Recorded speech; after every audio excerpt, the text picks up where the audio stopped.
said that if you continue to assist Ukraine in their attacks on Crimea, specifically referencing long-range missile systems, then we will consider you co-belligerents in this conflict. We will start attacking decision-making centers, and we will go to war with NATO. This same sentiment was echoed by Sergei Lavrov, who says that we are ready for a full-scale war with NATO. So the question is the 1 million strong Russian military that has been patiently lying in wait, thwarting these Ukrainian counter-offensives, are they just waiting to conduct a counter-offensive of their own? And is this the plot twist that the late, great Peter Vincent Pry so eloquently predicted a year ago before his untimely passing? Is this the time when Russia makes their final move and they effectively expand their borders to Poland and possibly to the Baltic Sea? Time will tell. The reason why this is so pressing at this point in time, because if you haven't realized it yet, there's a whole lot going on. There is fighting going on throughout the entire front. This is the highest intensity of the conflict that we've seen thus far in this war. The concern is that the NATO countries are going to fast-track the delivery of not only F-16s, but long-range missile systems, which will allow Ukraine to penetrate deep into Crimea and create a lot of problems with the ports and the Russian Navy in the Sea of Azov and in the Black Sea. This, of course, is going to meet the response of the full Russian military, likely targeting NATO themselves. NATO is in a position where they have no other choice but to get involved at this point if it's true that the counteroffensive is failing. Now, Ben Hodges, former general of the U.S. military, one of the generals in the U.S. military, a 3 or 4 star, I can't quite remember, he has said that Ukraine has a chance to take Crimea back by the end of summer in 2024. Correction, he said summer in 2023. As far as I know, this is the longest day of the year. This is the beginning of the summer in the North American hemisphere, which is all the more reason why you should make sure that you are enjoying life. This is another day in paradise. We someday will look back at this period of time and say, man, it was good then. So make sure in between the doom and gloom sessions, you were out there enjoying nature with your family while we're in peak season. Anyways, we got 3 months, according to Ben Hodges, that we could see Crimea wrapped up. And he says that confidently, but he says there is a caveat. What they need is long-range missile systems delivered quickly. Now, we've seen how quickly the script flipped on the Storm Shadow missiles that were delivered by the UK. Pretty much overnight. Nobody was talking about it one day. The next day, Ukraine was already firing them into Crimea. So we know that these threats and ultimatums are serious. They're concerning, and this is how we are going to see NATO eventually get involved in this conflict. We are at an inflection point right now. There is no more ifs, ands, or buts about it. Because of Russia's clear-cut air superiority in this conflict, it appears as though the Ukraine counteroffensive has stalled.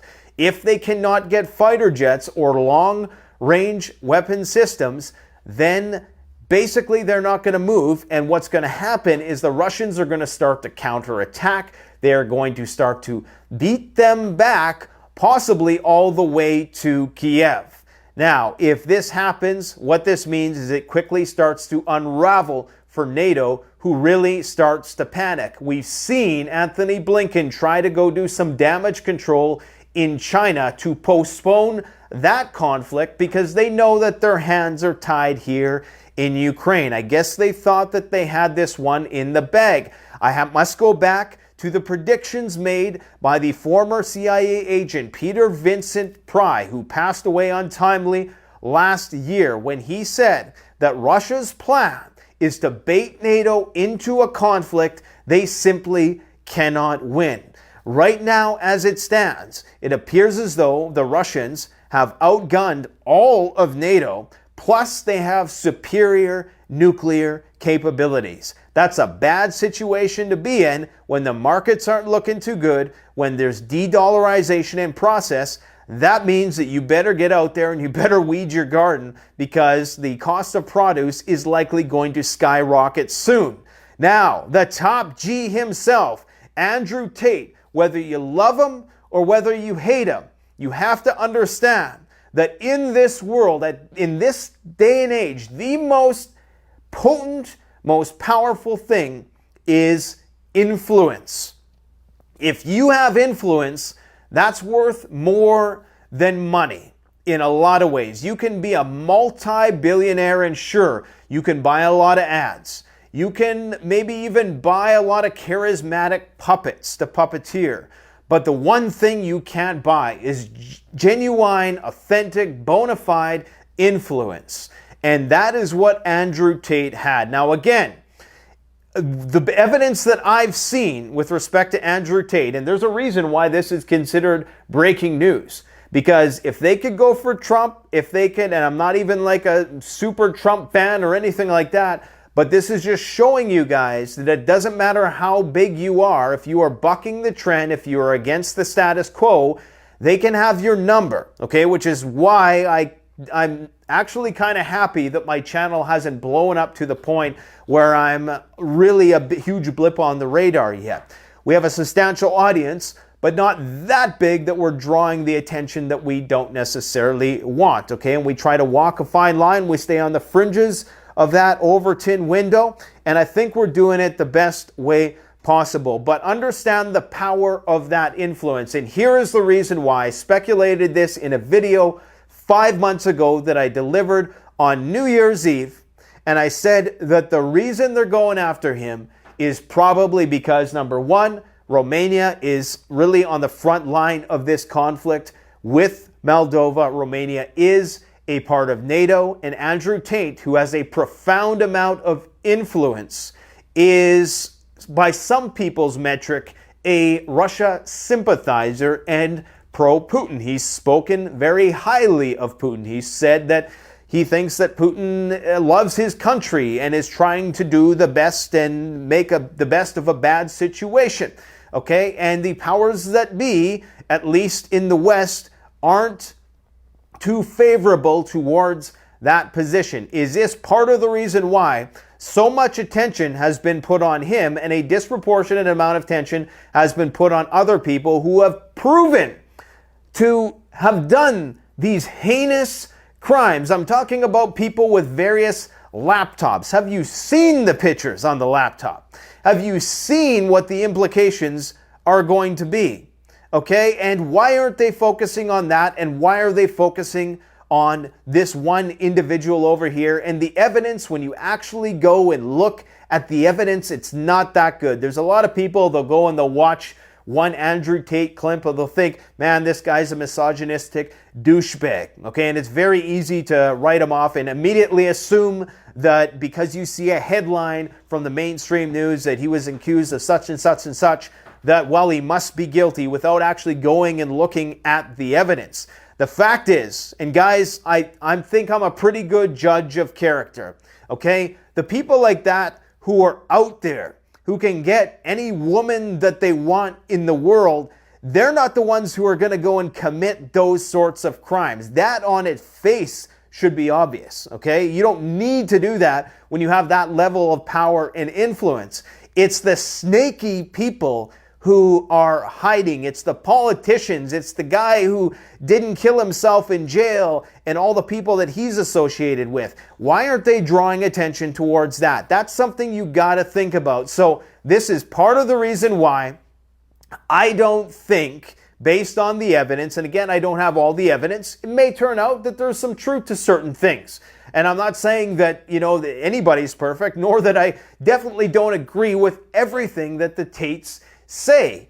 But I will say that on its face, it looks like a lot of bullshit. And the reason why is because he was just getting too much influence, especially over the minds of young men as we're entering a war cycle. You want to have control over the minds of young men when we're entering a war cycle. Understand that Europe is on the brink of full-scale war mobilization. They have no other choice at this point because now the Russians are realizing, holy shit, our Su-57 plane has more kills than the F-22 Raptor, which has been in service for what, 20 years now? Okay, the Russians are realizing we are now masters of war. The next best thing is the Ukrainian military. Sure, the United States has a very fancy military and all those aircraft carriers that could be sunk by hypersonic missiles. I'm not saying it's going to be easy. I'm not saying it's only going to take one. It might take several. And I'm not saying that the United States doesn't have its ability to project power, particularly into countries that are smaller and don't have a good solid air defense system like the Russians do. The Russians are realizing, you know what?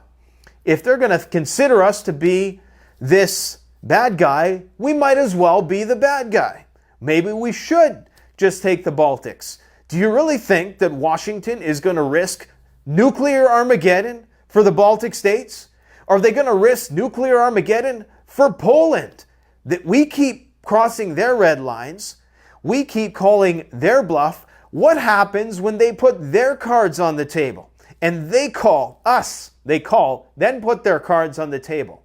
Do you really think that we are going to be talking tough when that happens? Putin is talking about rolling out the RS-28 Sarmat, aka Satan missiles, any day now. So yes, the power of influence is incredibly important. In fact, I'm not sure why they haven't went after Elon Musk yet. I mean, maybe it's because the guy is putting a bunch of cameras in everybody's cars. And one thing I would caution against, before the great leap forward in China, what the Communist Party encouraged people to do was to come out and speak their mind. Okay, they wanted everybody to come out. I think they did something similar in Nazi Germany, but don't quote me on that one. I know they did it in China. They encourage people, come out, express yourself. You know, come out onto this forum and say whatever you want. And what did they do the following year? They cracked down because then they knew where everybody stood. So this is a word of caution for everybody, including people on the far woke side of things. Because remember what happened in World War II. Mr. Adolf did not take too kindly to your kind either. So be very, very careful with what you say online. I'm not saying be a coward. I'm just saying there's a fine line to walk with getting your message out there and not being deplatformed. You have to stay within the realm of what's acceptable in the Overton window, unless you already have nothing left to lose. And there's people like that who, you know, they've already been dejected and beaten down by the system. So they're just like, whatever, I'm going to say whatever I want. That's fine, because in that sort of scenario, if you're a person who's already been broken by the system, then you might as well say whatever you want because you got nothing left to lose. In fact, you probably have something to gain. You gain a little bit of notoriety there. Bad publicity is good publicity. And I'm not saying do anything illegal. Got to make that abundantly clear. I'm just saying right now there's an information war. They know that the war is coming. Inflation is not going to get any better because the delay that was caused with the decoupling and the keeping the inflation down, which is primarily being driven by the disinflation, I should say, is being driven by the fact that the depletion of the oil reserves have kept prices down, have kept the economy cool. Now, can they do that till 2024 without draining the oil reserves substantially even more? That is the question. It's getting hot in Europe right now. They're using more energy. The cost of energy is going up. The reason why it's been so good in Europe and why the cost of natural gas has been so low is because the weather has been very cooperative. They had a very warm winter, and so far it's been a relatively cool summer until now. When it's a hot summer, that means that they need to use their air conditioning more. Optimally, what you would hope for is a very warm winter and a very cool summer. That's when energy consumption is going to be lowest. The grain deal is not going to be renewed next month. That's what the Russians are saying. Okay, we know that there's drought issues in North America. There's all of these factors and the decoupling because Joe Biden decided to do another parapraxis and he called Xi Jinping a dictator.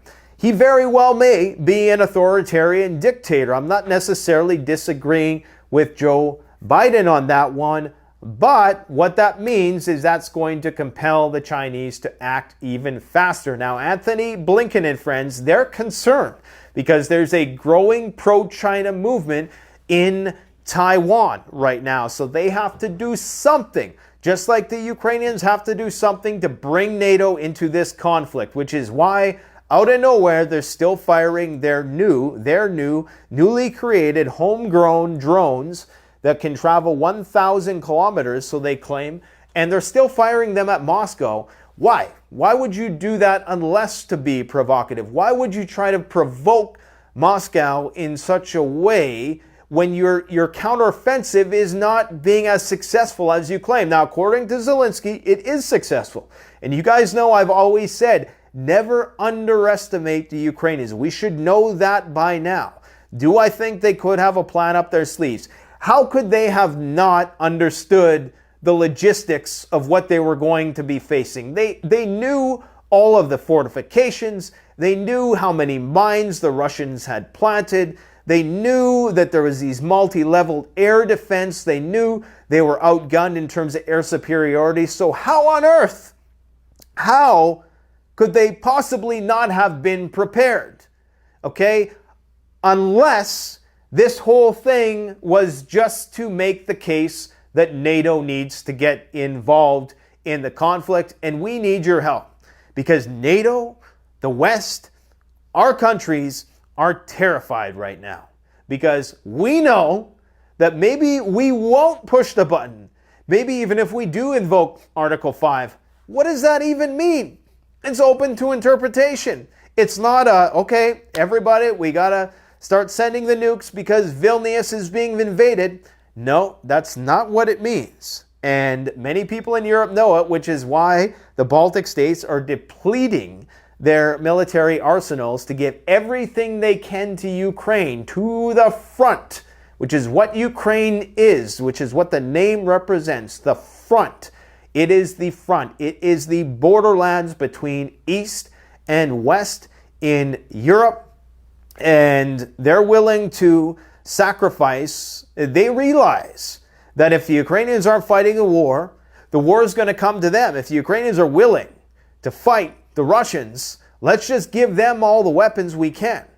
And it's getting to the point now where they're starting to dig deep into their pockets. They're talking about another $50 billion to keep Ukraine going. Guys, do you think if that they would risk, and they've already risked it, we've already seen how many leaders in Europe fall as a result of this. Do you think that if this was purely political, that they wouldn't have given up and said, okay, we're going to back out, we're not supporting this anymore? This is beyond political. This is all about global control. It's about the financial system, the global financial system, the robustness of that system, and the integrity of that system waning in the face of an increasing Russian sphere of influence. That is what is going to happen.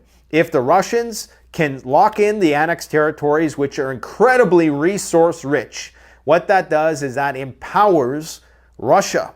Eventually, Turkey is probably going to say, you know what, we're not feeling this NATO thing whatsoever. The U.S. is going to pull its nukes out of there, and then you're going to have Turkey, you're going to have Iran, you're probably going to have more countries right now because of how Israel is provoking the Palestinians with these thousands of new settlements and all the rest.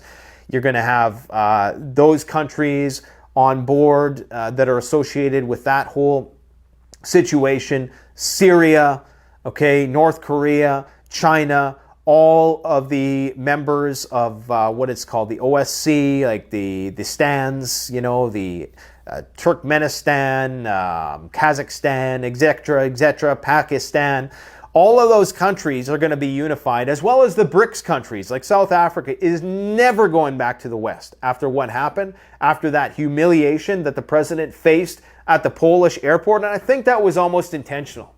I'm pretty sure that was intentional because the South Africans have already been doing naval exercises with the Russians. So, guys, situation is out of control. B-1 nuclear bombers currently sent to Sweden, and they're not even a member of NATO yet. So that's sending a message to Turkey that we don't give a shit what you think. So Turkey is just going to be like, you know what? We're getting our pipelines targeted in the Black Sea. You know, they don't care about our economy. Turkey wants to be the natural gas hub, not only for Europe, but also into the Middle East and all those other countries, because really Turkey is like the, you know, in Turkey, I actually say more so Syria. Syria is like the crossroads of everything. It's the crossroads of Africa, of Middle East, of Europe, and Asia, Russia, okay? And it's no surprise that that's where there's so much conflict going on right now, because it really is the crossroads. It's the borderlands, the true borderlands. Ukraine is the borderlands between East and West. But we are going to see lots of countries start to turn their backs on NATO. Finland and many other countries have already said to African countries, we are going to stop sending aid to your country if you support the Russians. A lot of these African countries are just finally going to say, you know what? We don't care anymore, because they're going to see this prospect of maybe Russia will extend the nuclear umbrella, or perhaps, you know, maybe we'll prefer Russia's corruption, because while the Western corruption with the whole charging interest and the IMF and all that stuff on African loans, and they can never get out of debt, and this instigation of war within their countries, which keeps them from ever developing, and yada, yada, yada, they might just say to themselves, you know, we understand the Wagner Group is corrupt. We understand the Russians are corrupt too, but maybe they're just a little bit less corrupt. Maybe we can get just a little bit of a better deal from them. And that's what's going to happen. Guys, this is not a time to relent on your preparedness endeavors whatsoever. That's all I can say, because this situation is about to get under control. And yeah, I started off with Andrew Tate, and it's because the power of influence. Just look, the same people who are telling you that this guy is the face of evil are the ones who have lied about every single other thing. Just keep that in mind. I'm not saying he's innocent. I'm not saying that I have all the evidence or I know anything about the case. I do know something about the case, but none of us know the minutiae about the case. All I'm saying is, just remember the people who are telling you that is the bad guy. Those are the people who we suddenly selectively choose to validate what is true and what isn't. If you ask me, that isn't really fair. My friends, I was out at the gun range today as a side note, and I made a little bitty short about a firearm. Now, guys, I like novelty firearms, okay? And I'm not saying you need to go and get this firearm. In fact, I've never even said the name of it in a video for that purpose, because YouTube frowns on that sort of thing. But the reason why I show you these things is because you gotta have a little bit of fun. Is this novelty folding firearm, see it unfolds, okay, like that. And you can extend the stock as well. Where's the button to extend the stock? Oh, I pulled the damn thing right off. There we go. All right, so you can extend the stock, you can extend the foregrip, all that good stuff. This is actually legal in Canada, all right? This is not the first gun you should get. There's always so many Karens in the comment section. You're holding it wrong. That's not going to be safe. That's not going to last for 10,000 rounds. Then don't buy it. Okay? We're just trying to show you stuff that you might not have seen before. Yes, if you don't have any firearms, go get your Maverick or your Maverick 88. Cheap, reliable. You can put 1,000 rounds through it. Go get that. Get your Ruger 1022, the most reliable 22 firearm on the market as far as I know. Get your SKS, get your Tavor, get your AR-15, get your large bore .308 rifle of any brand. I don't care. Go and get those core things. That's what you need. I'm never going to say put this ahead of it, but there's always someone on the channel. You try to introduce a new concept, and this is why we can't have nice things. This is what always stifles progress in the world, because somebody tries a new idea, and you get these negative Nancy's coming out of the woodwork saying that's never going to work. Don't do that. Don't do that. Well, then don't buy it. Don't watch it. Okay? So all I'm saying is, it's a cool concept. It's a folding gun here in Canada. If you wanted to go deep into the backcountry and you didn't want to, say, strap a firearm to the external of your pack, obviously in certain places like Crown Land, you're allowed to legally carry a firearm, so you could do it in that instance. But say for some reasons you didn't want to, okay? This folding concept could come in handy. Now it's a 4+1, 12 gauge. I believe it takes 2 3/4 or 3-inch cells. So depending on the length of the shell, then that is going to obviously affect the ability of you to how many shells you can carry. But it's a cool concept, okay? So have a little bit of fun. You don't have to go out and buy it. The company sent me one, so you don't have to buy it if you don't like it. Anyways, guys, that's all I got to say. There's plenty of other things that you need before firearms. And when it comes down to it, when you get into the nitty-gritty, a lot of these people, these armchair experts in the comment section who say you're not doing this right, you're not doing this right, when you actually go and you do a little digging and you look at who these people are, most of them couldn't run a block, and it's not because they have pre-existing health conditions. It's because they're lazy and they're hypocrites, okay? They are full of shit. I'm not saying all of them, and even a lot of these gun experts, they've never been in a high-intensity conflict, okay? Like, I respect those Ukrainian guys who are in the trenches, who've come back alive. Those are the war experts that we should all be taking advice from. If you survive trench warfare and you come back to tell the tale, that's who you should be listening to for advice.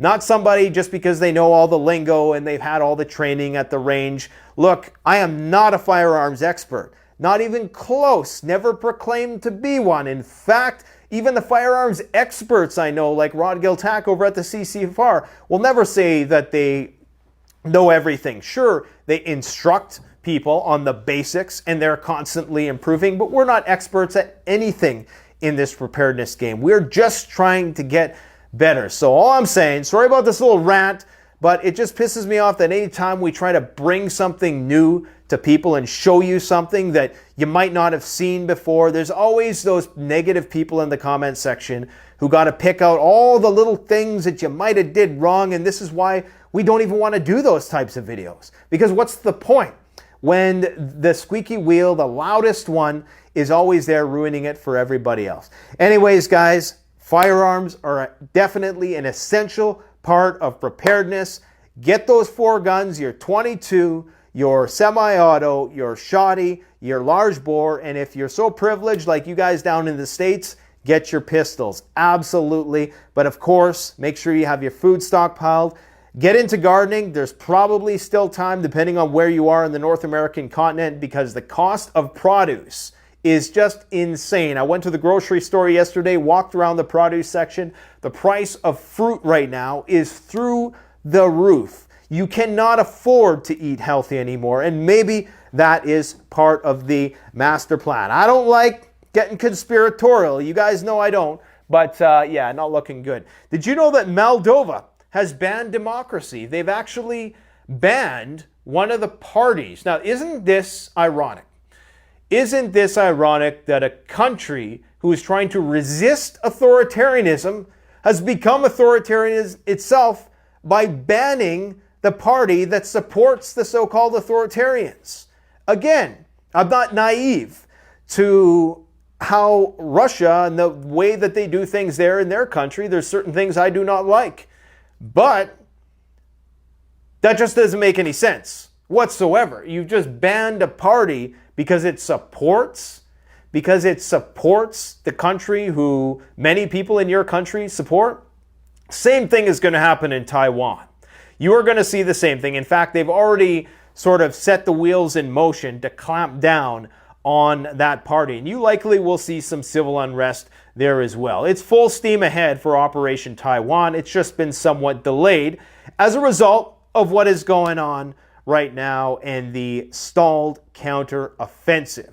The Russians, according to the Ukrainians, have mined the nuclear power plant. So that's not a good situation. If that is true, remember they said that the Russians mined the dam. The Ukrainians insist that it was the Russians and only the Russians that had the capability to blow up the dam, even though you can make the argument that the Russians lost a lot more in that process, but I've looked at that one from both ways. Yes, it would be very unlikely that a nation would damage its own critical infrastructure that ensured a steady flow of water to the peninsula that they were trying to secure, that this whole war is all about. It's very unlikely that they would open the floodgates and destroy their own fortifications, considering the water has already receded. Now the Ukrainians could just cross over if they wanted to.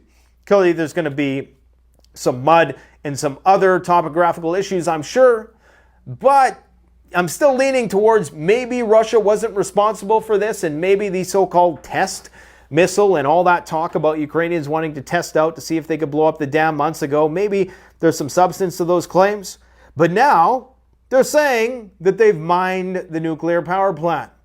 Is this a dog whistle? Is this the last ditch? If you believe the Russians that they would never do such a thing, and you think that this is Ukrainian disinfo, is there a chance that somebody is going to push the button and try to start something around the nuclear power plant if this counteroffensive does not go well? They are making claims, and I don't know how realistic these maps are, that if there is an incident, okay, that the radiological zone, the realm of influence, the sphere of influence of this radiological disaster would be the entirety of Ukraine, and of course would extend into Romania and other countries. We know all of the nuclear stuff. They're putting all kinds of nuclear sensors, been all kinds of CBRN training. There was recently CBRN training in Romania as well. So are they preparing for this? Is this the last ditch attempt? Is this the fail-safe, the safety net, so to speak? Or is it the Russians who have everybody bamboozled right now? And are they really the ones that are planning on doing this because their lines aren't as stable as they think? You still have Wagner screaming left and right that we're going to lose the war. Is he just there to kind of bait the Ukrainians into what appears to be an easy fight? He's constantly raging about how they're not getting enough weapons, how Russia is about to fall, and this and that. And that sort of rhetoric has not slowed down at all. So it's not looking good. This is what former U.S. general has said. Ben Hodges, this is what he claims. This is not going to be Pac-Man. This is going to be, at some point, a breakthrough, Hodges said. So he's saying that it's not going to be, okay, this is the reason why, Ukraine's gaining X amount of square kilometers every single day.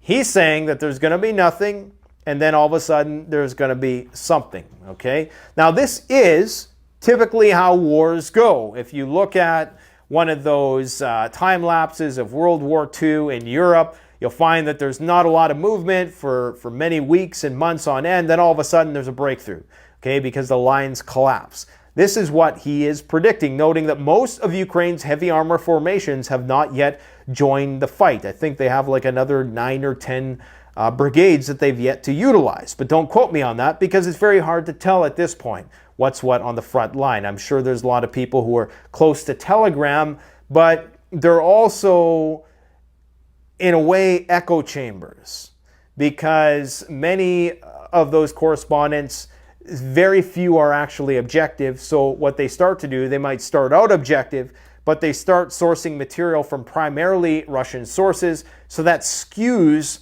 the battlefield from their perception, making it appear as though Russia is doing better. And the reverse is true with Ukraine. I'm leaning towards the counteroffensive is not going as well, but it would be very odd if the Ukrainians went in there on a suicide mission. It just wouldn't make sense. So there's got to be some trick up their sleeve here. Maybe there isn't, and maybe they're just sacrificial lambs in a way to bait and get NATO, give NATO the justification it needs to get into the fight. Who knows? I guess we're going to find out in the next few weeks here. I'm not sure when or where, but at some point you get through these defenses and the whole momentum and nature of things can change. Emphasis on can. But for them to do that, they need long-range precision weapons. Oh, that's what it is, Ben. Listing ATACMS and Gray Eagle drones. They want to bring in the heavy-duty drones, other weapon systems that can reach further than they can reach right now. Hodges added that would enable them to make Crimea untenable, and that's the key. Make the Black Sea Fleet have to move out of Sevastopol, which would happen if Ukraine was able to put ATACMS inside that harbor. Those ships couldn't just sit there. All the facilities would be destroyed. Same for the airbase in Saki and other facilities. So he believes that there is hope. What else is there to say today? I think that's all I got for you guys today, my friends. Oh yeah, the Budanov row. So there's been some weird things happening. Some weird videos have been released. This is just the weird. This is from Ukrainska Pravda. Zelensky, Yermak, and other gods and entities. These demigods. They're now been elevated to the status of demigods. Who is who in Ukrainian wartime mythology? And of course, you have the Baby Yoda thing and the whole 9 yards. What I thought was odd, I've already talked about the Zaluzhny video and why it was weird. They had the dates everywhere, yada, yada, yada. But the blurred faces in the videos, did they blur the faces because those are actually people from NATO that were surrounding him? You know, why would you blur the... I mean, you obviously want to minimize the amount of information of who was surrounding him. But, I don't know, it just seemed odd that they blurred out all the faces of certain people and not all the people, because there were certain people that were maybe the people who were around him or people who are known by the Russians to always be around him, and you don't want to show the Russians who's getting that close to the top guy because they might have intelligence agents deep inside that can somehow get closer to him. But that just seemed weird to me. And then the whole Budanov thing was just strange. Either he's got some sort of spinal